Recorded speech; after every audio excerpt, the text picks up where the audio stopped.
Yo, I'm back. Let's do this! Hello my friends and welcome back to part 2 of my advice. Why you thought I was the person to give you advice is beyond me, but I will say, I have lived a long, crazy life, and I hope to live an even longer, crazier life. But I do feel like I have a little bit of insight and experience to share with you guys. So thank you for being here and for trusting me with your questions. I asked you guys on Instagram for any questions or advice that you needed in promising that I would keep your names anonymous, and that is what I vow to do. If you missed yesterday's video, I will link it above. Make sure to check that out. But I'm just gonna continue on. Also, if you guys haven't been on my channel for a while, I had COVID. Which is so weird to say. I feel like there's a stigma against it and I still feel embarrassed about it. But we really did all the right things. We really, really did. But we also had to work and Jeff had to work and so be it. Anyways, this is my first time having a drink in a long time. So this is gonna be a tipsy advice video. Yesterday's was totally sober, but now, cheers. It's Friday. What do you want from me? So take everything with a grain of salt, but let's just go ahead and hop back into it. This is not an advice question, this is just a question, but we'll go ahead and start with that because we are rule breakers here on my channel. Would you ever get another dog, and if so, what breed? People ask me this all the time, which is very funny. I don't think I would get another dog right now. I think our queen, who I'm looking at right now, who's sleeping and looks so stinking cute, I think she likes being the solo queen. She's an only child. She loves it. If anything, we would maybe get like a puppy, like rescue or foster a super puppy. Like a puppy, so she doesn't feel threatened.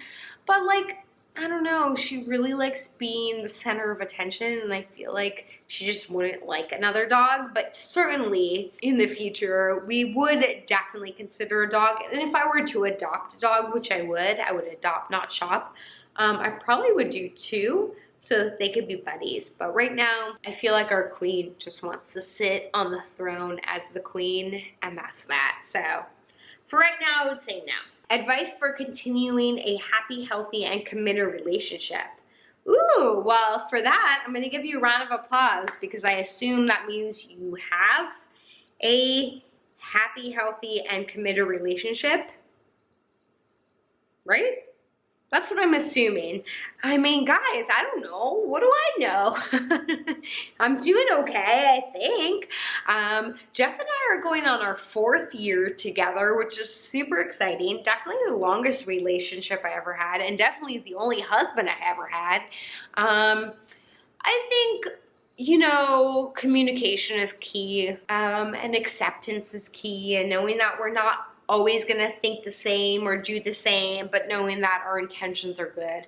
I think just generally speaking, when issues arise, not even just in relationships, but just even in work situations, a friend of mine is having some trouble at work right now, and I always revert back. I used to own a children's theater. I talk about this often. But we had all these parents. I mean, we had a huge company. Another weird life of mine, okay? You guys saw bits and pieces of it, but honestly, it was a parallel universe to what this all is. Anyways, we have hundreds of parents and customers, and you know, naturally problems would arise and things would come up, and it always stressed me out so much. But ultimately, what it came down to, I would always talk with my business partner, is that do you have the best intentions? Do we have the best intentions? Do we want the best for our students and for our employees? Are our intentions good? Yes. Okay, so if we mess up or if we are perceived otherwise, at least we can kind of hone in and lay back and trust our original intentions. And that's how I feel about relationships, where it's yeah, we're gonna mess up. I mess up so many times in relationships and in my current relationship. It's human, we're human, we're just trying our best. But I try to remind myself and my partner that like my intentions are really good. This doesn't excuse everything I do or the missteps I do, but like I am here for the best reasons. I'm here for the right reasons, Bachelor. And that's all you can do, honestly. So communication, good intentions, and honesty. Honesty not only with your partner, but with yourself. She is killing the game. She is giving advice like Oprah. I don't know, y'all. Life is hard, but I feel like you're doing great. Also, I feel like all these questions, the fact that people are able to vocalize these questions and like identify the issue, that's half the battle. I'm proud of you all. Dated less than a year and already married at age 22. Others are so quick to judge, question mark? I mean, listen, if you're happy, then F everyone else, okay? If other people are judging you, they're clearly jealous and or worried.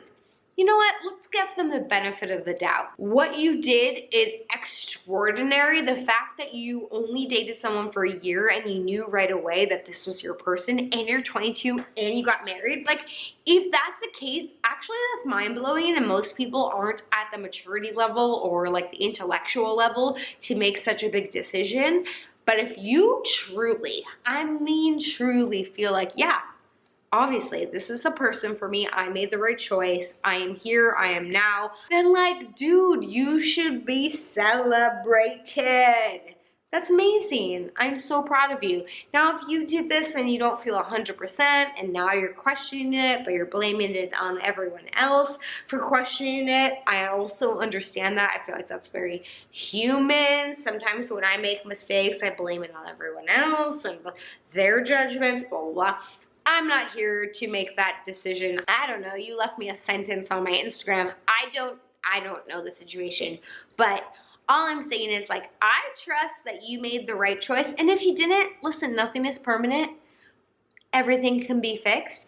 But if you did and you feel really good about it, then just trust that other people will see that. I know it's disheartening when other people don't see what you see. Like, trust me, I've been there. I've done that. I understand. Just trust that if your love really actually is that strong and you made the right decision, that people will eventually get on board with that. And I would say just like focus your energy on your relationship and on this new like world that you are building around you, and just trust that the people around you will eventually see that. We are so set on trying to get others to like accept us, and I'm still working on this. I am still working on this. But just know, if you are making decisions from your heart that are authentic, then everyone else will fall in line and their opinions will ultimately fall in line, and also their opinions ultimately won't matter. So focus in on those around you who love you, and the rest will follow. Did you learn anything while being quarantined with Jeff?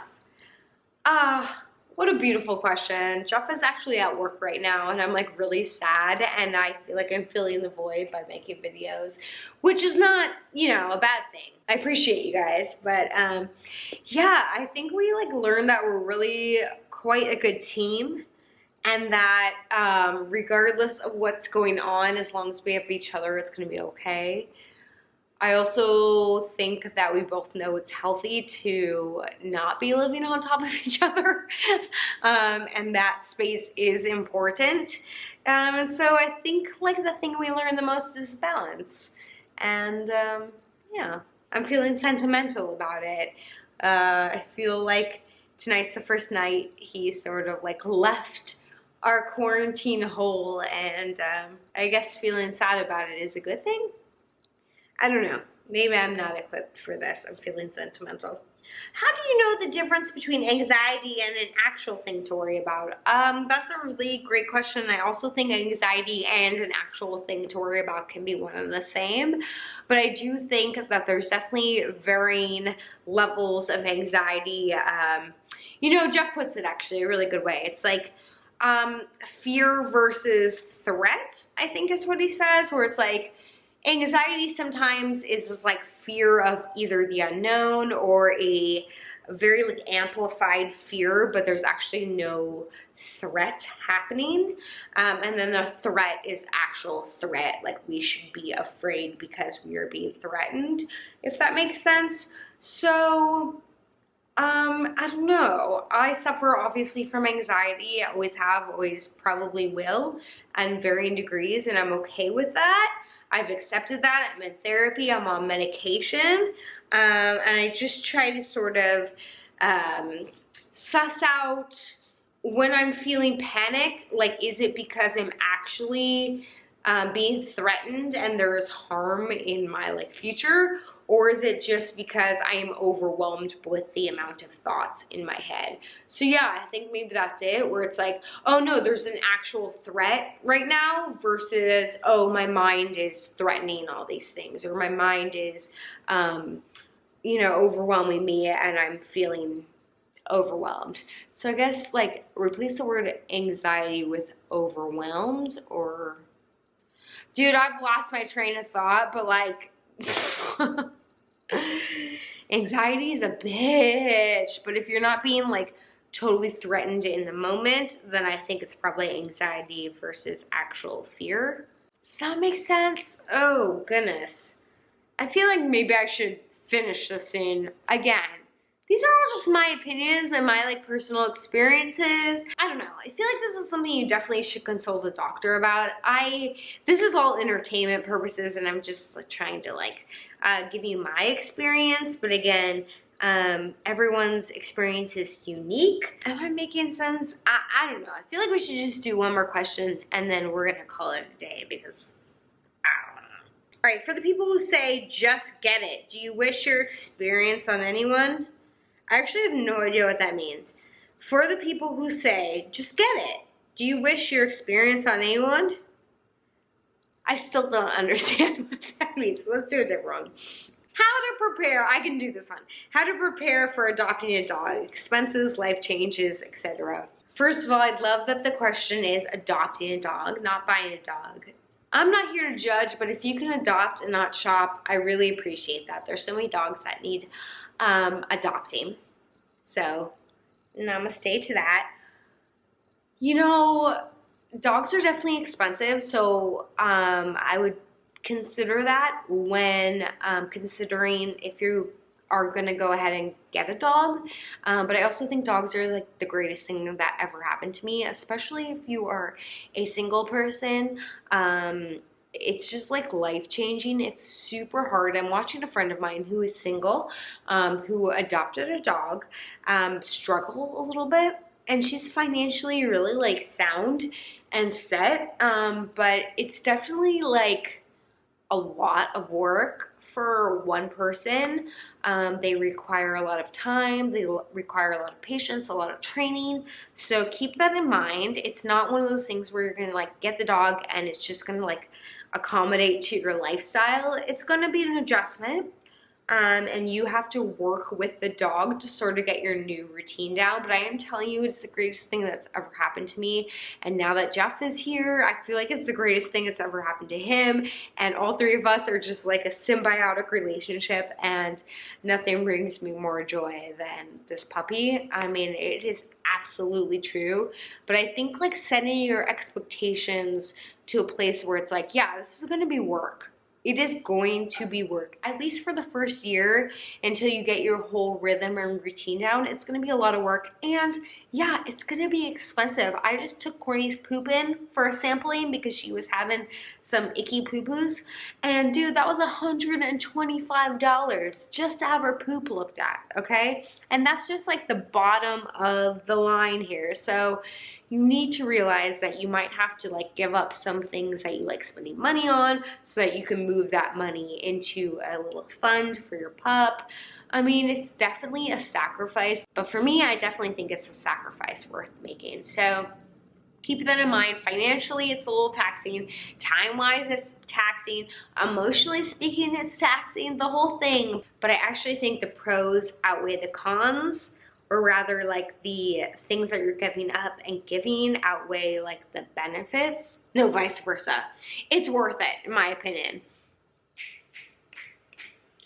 What an advice video this is. I hope that this was fun. I am just like chatting and chatting and chatting away. I don't even know what time it is. Oh my God, I've been sitting down and doing this for so long, but I honestly love nothing more. I think you guys are brilliant. I think your questions are so thoughtful. And if you want me to continue to do these kind of videos, please let me know in the comments below. And like I said before, definitely check me out on Instagram if you're not already. I like to interact there. It's just like an easier place for me to sort of track all of your questions, your suggestions, etc., etc. But if not, if you just prefer YouTube, definitely leave your questions, thoughts, comments in the comment section below. I love you guys so very much. I appreciate you so very much. And I'm looking forward to a whole new week next week of content. I have so many fun things in the works and I'm slowly getting back to them. So thanks for sticking around. I love you guys and I'll see you Monday.